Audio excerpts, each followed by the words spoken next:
Ô, você viu que acabou de sair na CNN? O quê? Eu recebi de uma pessoa importante do mercado, tá? A seguinte frase: eu realmente acho que você vai ganhar. Vou mandar aqui pra... Me falaram também da CNN.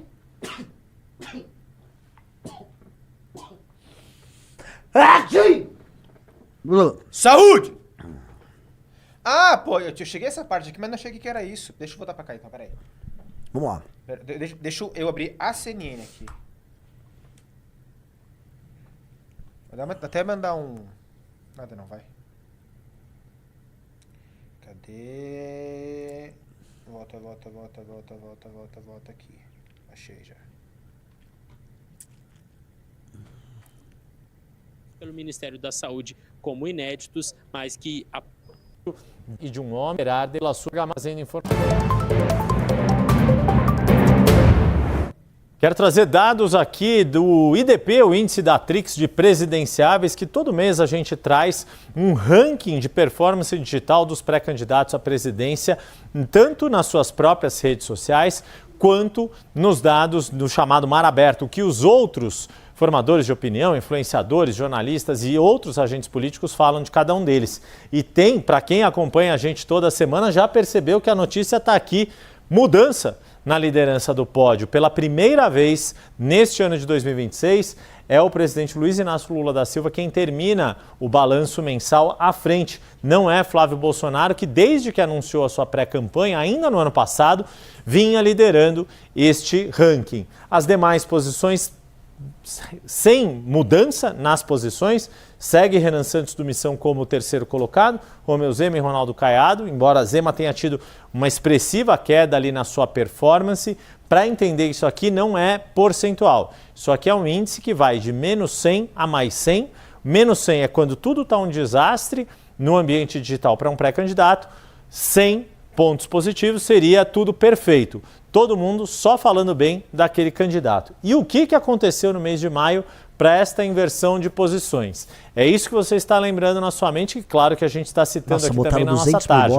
Flávio Bolsonaro, no meio do mês de maio, no dia 13, foi abatido pela divulgação de mensagens que ele trocou com o ex-banqueiro Daniel Vorcaro, ex-proprietário do Banco Master, a respeito do financiamento da cinebiografia de Jair Bolsonaro. A divulgação daquelas mensagens com áudio, pedido de dinheiro, toda a forma como o senador tentou explicar este vínculo com Daniel Vorcaro, isso provocou uma queda vertiginosa na performance de Flávio Bolsonaro. E o que me destaca o CEO da Datrix, João Paulo Castro, é que não foi só neste ambiente do que os outros falam de Flávio Bolsonaro, no chamado Mar Aberto.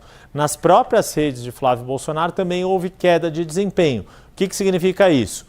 Ele não perdeu seguidores, mas os seus seguidores ficaram sem discurso. Se engajaram menos no perfil de Flávio Bolsonaro e compartilharam menos informações e conteúdos a respeito do pré-candidato do PL.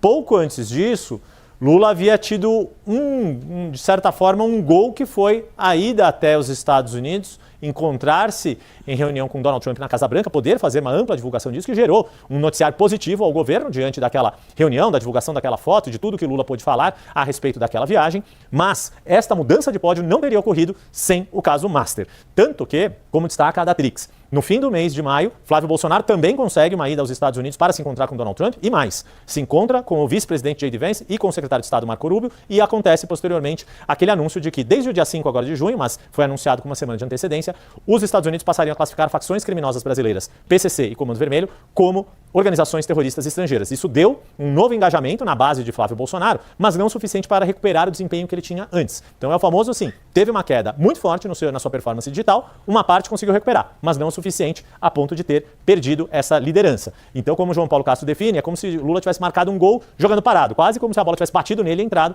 a bola, no caso, que entrou contra o gol de Flávio Bolsonaro, com a revelação daquelas mensagens a respeito do caso Master. E diante das várias reações que ocorreram nos demais candidatos da direita em função deste caso, lembrando, Renan Santos bateu em Flávio Bolsonaro, Romeu Zema começou batendo em Flávio Bolsonaro, depois modulou o discurso. Ronaldo Caiado foi quem procurou manter mais distância do envolvimento de Flávio com Daniel Vorcaro. Isso acaba provocando ruído, acaba provocando debate entre... Yuri Pita é um grande jornalista. Yuri Pita, ele deu, de maneira muito educada, ele deu a letra, né? O Renan bateu no Flávio, Yuri, eu tô empatado com o Flávio. Os outros tentaram dar uma... O Zema tentou bater e caiu. E o Caiado puxou o saco e ficou irrelevante.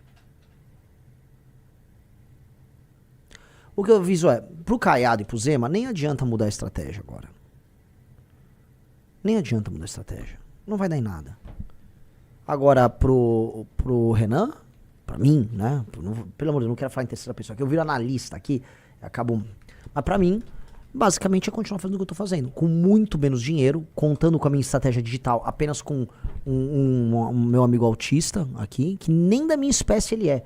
Como vocês sabem, existe a espécie dele que ele chama bicho riso. Eles têm uma linguagem própria, eles têm um comportamento próprio, um ser diferente, que a gente se comunica. Existem, vamos dizer, elementos genéticos vestigiais, oriundos de espécies humanas que sequer foram encontrados do ponto de vista arqueológico, mas a gente já sabe que, tem um cara, um ser ali que era próximo dos neandertais que tem, vamos dizer, uma participação genética aí nos bicho riso, e o bicho riso tá ali fazendo o trabalho dele, e a gente vai lutando. Mas o importante é criar uma inserção social, mostrar que a gente não tem preconceito com pessoas como os bichos riso. Muito pelo contrário, eles são quase como a gente, eles podem fazer muitas coisas, e vocês podem chegar onde vocês quiserem, tá, Riso? Você sonhe alto, porque você pode chegar onde você quiser. Obrigado, presidente. Pessoal, like na live. O pessoal não gostou do seu primeiro comentário. Pô, esse cara tá marqueteiro, eu tenho riso aqui. Aí, nossa, tiraram o riso pra merda. Eu falei, não, eu tô de boa. Eu acho que não. O que eu tô falando é que assim, a gente monta a nossa estratégia, né? Nosso jeito aqui, despretensioso.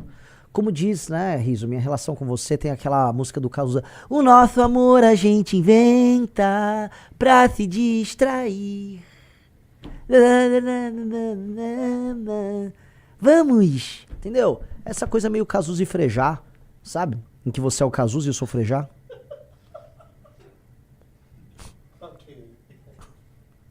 Você tá deixando constrangido aqui. É.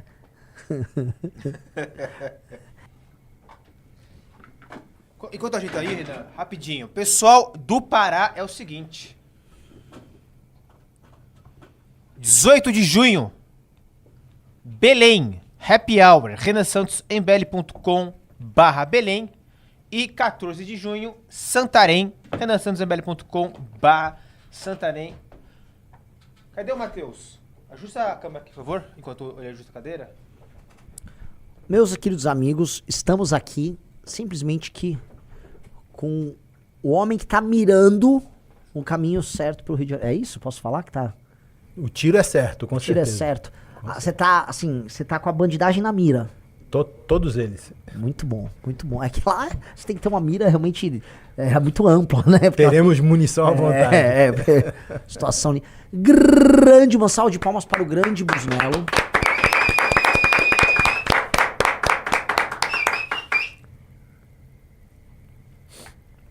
E aí, Busnello, me conte, traga as novidades do nosso cenário no Rio. E também, não sei se você estava acompanhando a live, sobre isso dos partidos políticos. Eu estava comentando, a tema que mais preocupa os brasileiros hoje é a segurança pública. Sim. E, salvo uma outra exceção, a maior parte dos partidos esconde das pessoas o que eles realmente pensam sobre segurança. É porque eles não sabem, eles não têm coragem de aprender e deixam isso como mais um tema social para ser empurrado com a barriga. Só que hoje você não pode mais fazer isso. Você tem que falar do assunto, dominar o assunto e trazer uma proposta para que isso seja transformado. O Brasil precisa dessa transformação. Desesperadamente.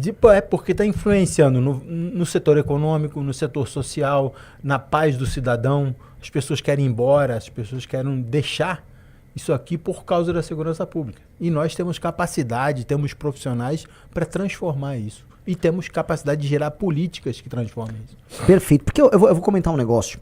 Eu, quando converso, né? Você vai na miúda conversar com lideranças políticas do tal do centro. Redução da maioridade penal. Renan, não entra nessa dividida. Não é dividida. Os brasileiros são amplamente favoráveis à redução da maioridade penal. Aumento de penas e construção de presídios. Não. E a educação. Cara, a educação é outra coisa. É igual eu falei, e a saúde? E a infraestrutura? Não, cara, são todos importantes. Mas segurança também é importante. Parece que o único tema que é detrimental é segurança. Toda vez que você fala que você vai fazer alguma coisa em segurança, parece que você está tirando de outra. Não, mas é a saúde dos... Não, mas é a educação dos meninos. Não tem nada a ver com educação. A educação é uma coisa e isso aqui é outra. Né? É um saco trabalhar nesses termos. A segurança pública ela é um debate importantíssimo, se não o mais importante atualmente, né, por causa desses fatores. Nós tivemos agora a declaração, né, ou a listagem de PCC e Comando Vermelho como instituições terroristas pelos Estados Unidos. Isso vai gerar... Eu costumo dizer que isso temos na nossa frente um grande potencial de transformação. Por quê? O Rio de Janeiro é refém do Comando Vermelho e de outros atores que regem nisso. Por exemplo, a milícia, que nada mais é do que uma facção também que explora lá. Então você hoje tem uma visão distorcida do que é uma facção terrorista. Posso te interromper? Pode. Porque isso é importante colocar. Busnello é de origem policial. Muita gente fora do Rio, por questões de briga ideológica, idealizam a milícia. Como se a milícia fosse tipo Batman, sabe? É um policial que ficou muito bravo e ele está enfrentando um bandido do jeito dele. Qual a tua opinião sobre o cara que faz isso? Que não é isso que ele está fazendo exatamente, né? Não existe isso, né? Temos até um candidato ao governo do Rio de Janeiro que foi um dos pais da milícia, né? Mas para você ver o quanto eles estão entranhados no tecido social. A milícia é mais uma facção criminosa e ela trabalha dentro da expertise, do business dela. Só que todas as facções trabalham com o mesmo business, com a mesma forma de ganhar dinheiro e de sequestrar o direito das pessoas de viver em paz, ter seu patrimônio, ter a sua vida tranquila. As facções, elas geram isso. Então você tem um domínio territorial disso muito grande, você tem um domínio financeiro e ao mesmo tempo você tem um domínio político. Hoje as facções elas estão entranhadas em todo o tecido político, que é a democracia nossa hoje, né? Hoje você tem o voto de cabresto, você tem o voto disso, voltando a ser uma coisa que nós demoramos muito a nos libertarmos, mas hoje voltamos a ter esse voto comprometido. Sim. E isso tudo tem que ser mudado. É um voto de cabresto urbano. Né? Sim. Ele hoje está pegando a capital, as capitais e os interiores também, mais profundamente. Então é uma coisa que tem que ser revista e a segurança pública ela é o principal, eu digo, motor para você debater nesse momento político nosso. Uma pergunta, Busnello. Assim, eu tenho várias perguntas sobre segurança, até para bater alguns temas que eu acho que são importantes. Eu falo muito, eu tinha ouvido do Pimentel, isso em entrevistas que ele deu, avisando assim, para fazer a tomada territorial, a tomada, não a ocupação que vem depois, vamos dizer, a inserção social daquela comunidade na cidade, que no fundo é a desfavelização. A tomada precisa de um estado de defesa, que é mais do que uma GLO, porque ele permite que a polícia possa entrar na casa das pessoas sem mandado. É necessário ou uma GLO é o suficiente?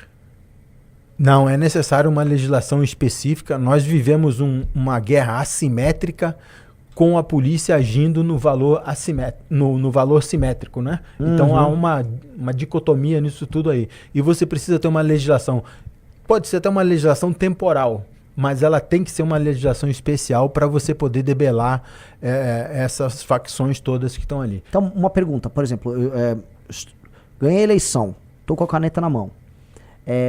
Ajuda mais, ou é necessário ou essencial para vocês, a polícia poder entrar na casa das pessoas para pegar o bandido que se esconde, às vezes faz uma família de refém, ou não faz diferença essa possibilidade? Faz muita diferença, porque hoje o bandido ele usa da inocência das pessoas, da fragilidade das pessoas, que as pessoas não podem dizer não para ele, e aí ele usa essas famílias, essas casas, essa residência para se homiziar. E com isso ele consegue escapar muitas vezes do cerco policial.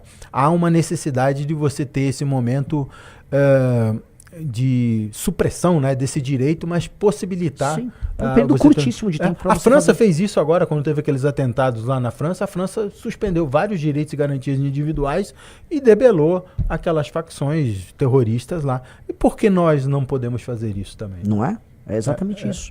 Então, é importante isso que a gente está colocando, porque em alguns lugares eu falo dessa questão do estado de defesa, e aí, não, meu Deus nada, é um negócio específico, a GLO vem um passo antes.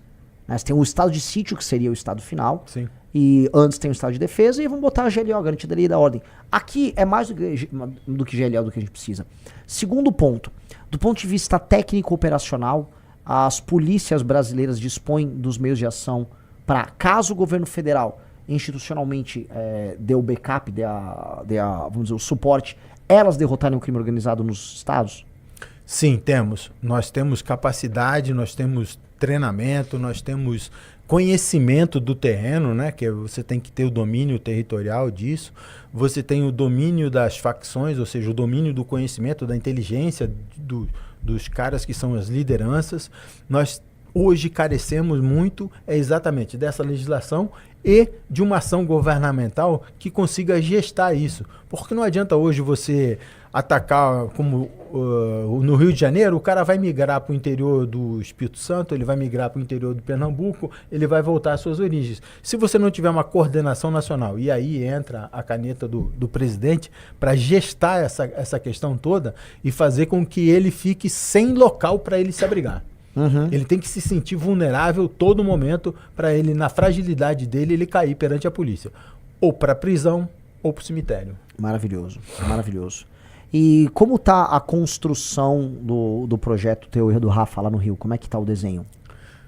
Nós temos um projeto muito legal que é, primeiro, né, o projeto de desfavelização, né, de você desconstruir esses locais de homicídio das facções, através da titulação, né? As pessoas vão ganhar o título da sua propriedade, com isso elas vão ter a possibilidade de ter uma melhoria social incrível e serão incluídas dentro da cidade. Hoje o cidadão do Rio de Janeiro que mora em comunidades, ele não é incluso em nada, ele só tem que se submeter ao tráfico ou à facção e ao mesmo tempo ele tem que ficar escondido lá.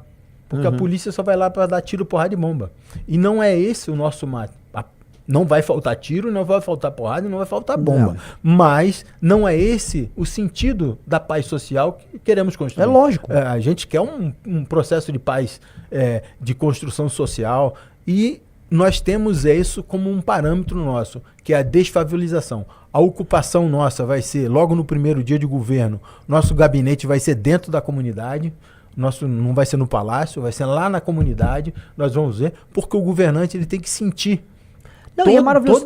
Toda isso lá. O senhor, como presidente, vai nos visitar lá, vai tomar um café lá no barracão lá. Eu quero saber se eu posso, assim, ir acompanhar uma operação. Pode, o senhor... Mas não lá no QG, eu quero ir lá. Não, porque nem sei atirar, vou atrapalhar se eu for. Mas eu tá próximo, quero assistir, acompanhar e dar o backup institucional. Exato. É tipo assim, se a imprensa for pra cima, o presidente vai...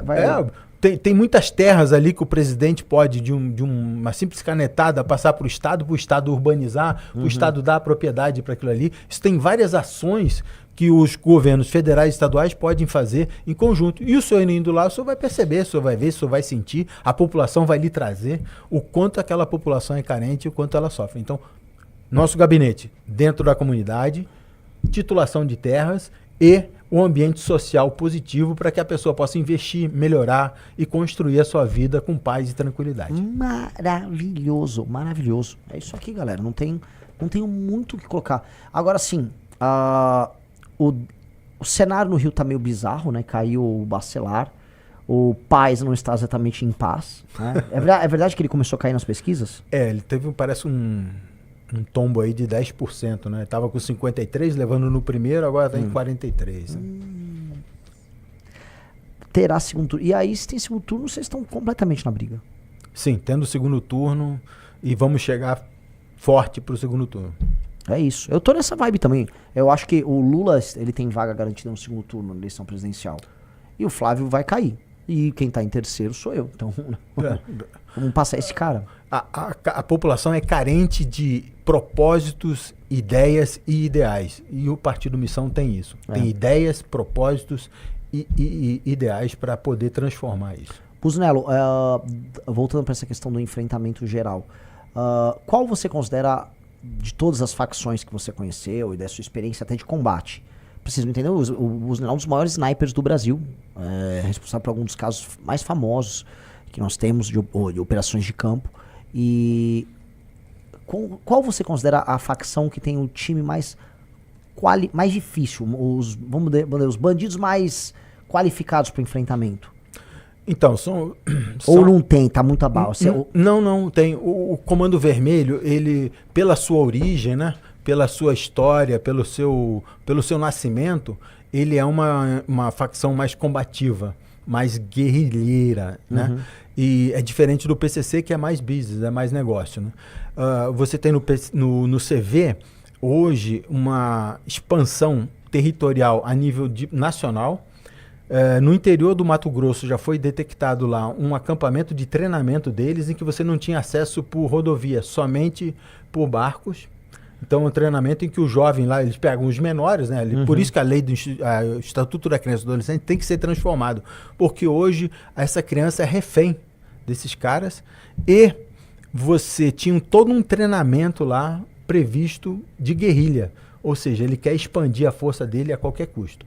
Você teve na Ucrânia, eu acho que foram 2 brasileiros que foram mortos também lá, que eles foram para a Ucrânia para lutar na guerra, para ser operador de drone deles, e foram neutralizados lá pelos russos. Então, esses são tecnologias que eles vão acessar muito, muito fortes e que nós temos que ter isso já como uma coisa preventiva futura, já porque essas tecnologias elas virão e serão de domínio deles. E nós sofreremos muito. Sim. As comunidades sofrerão, o Estado vai sofrer como gestor e as polícias, como sempre, vão pagar aí com a sua vida e com a sua saúde em maior número, tendo essa ferramenta na mão desses caras. Maravilhoso. Que recado você deixa pra galera do Rio, Busnello? Não perco a fé, né? O Rio de Janeiro é uma cidade, é um estado maravilhoso, é um estado que tem um potencial gigante, tanto economicamente quanto socialmente, e nós temos que desenvolver isso o máximo. Então o recado é: tenham fé, confiem na missão, confiem na missão e a missão, para que possamos ter aí um governo de qualidade junto com o presidente também. Sim, nosso. montar o grande consórcio Mata Bandidos, né, que vai ser feito governo federal e governo do Rio de Janeiro para posterior desfavelização do Estado, porque é o seguinte, o Rio de Janeiro sem bandidagem e desfavelizado, a cidade já se torna uma das cidades mais incríveis do mundo na hora. Sim. Na hora. Isso o que vai atrair de capital humano, que vai atrair de startup, de empresa que vai se instalar, o Rio vai passar pelo seu grande apogeu. Porque todo mundo fica imaginando o Rio do passado, tem vários vídeos sobre isso, o Rio do passado. Cara, o Rio do futuro, se a gente fizer o que precisa ser feito, O futuro é glorioso. é glorioso.